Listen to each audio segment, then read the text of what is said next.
السلام علیکم ملګرو. یو څو ورځې مخکې مونږ د پښتو د یګانو متعلق یو دغه ورکړو، یو پوسټ و.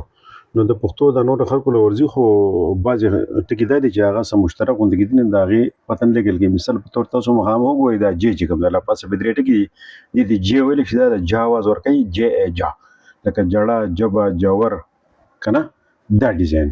د دې نه وړاندې لاندې بیا ګې ده. ګې نه دا د ګا په اواز ورکوي، لکه د ګا، جی ګا، لکه ګیره، خیګو، غیګو، زیګو وغیره. ټیک ده. اوس لاندې بله زی هم ده چې د اردو دغه زی ده، او د پښتو د له پاسه چرګې چې بې ده، دا هیواله دغه زی ده. نو دا د ز اواز ورکوي، د ز، زد ز. ټیک ده.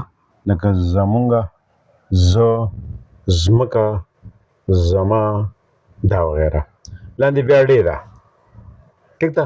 نو ډې د ړ اواز ورکوي، که نه، لکه زړه، مړه، پړه، کړه، کړل وغیره.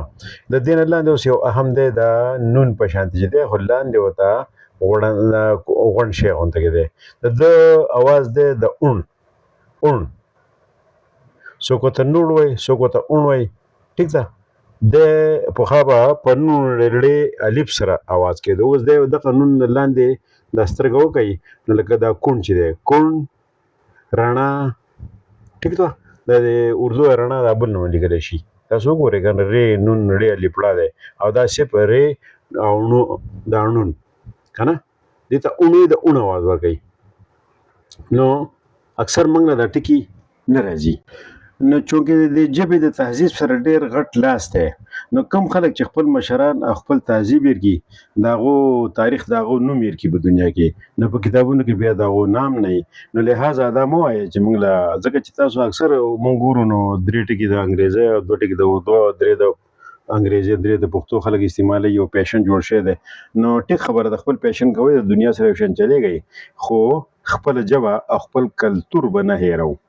ځکه چې هغه شاعر وایي چا چې هېره کړله ژبه خپل کلتورو، نو دغه خلک شاته پاتې شي رنځورو. نو دا له پاسه وګورئ، جې د جا اواز ورکوي، ګې د ګا اواز ورکوي، زې د زا اواز ورکوي، ړې د ړ اواز ورکوي، نون خو چې تاسو پیژنئ، او اون، دا ټکی چې پکې دا اون دی، دا د اون اواز ورکوي، د اون.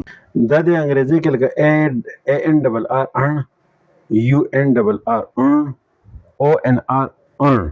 دا درې واړه اوازونه د موقع د مناسبت سره اوازونه وکړئ. دا ټکي چا نه ورځي، مهرباني وکړئ دا وپېژنئ.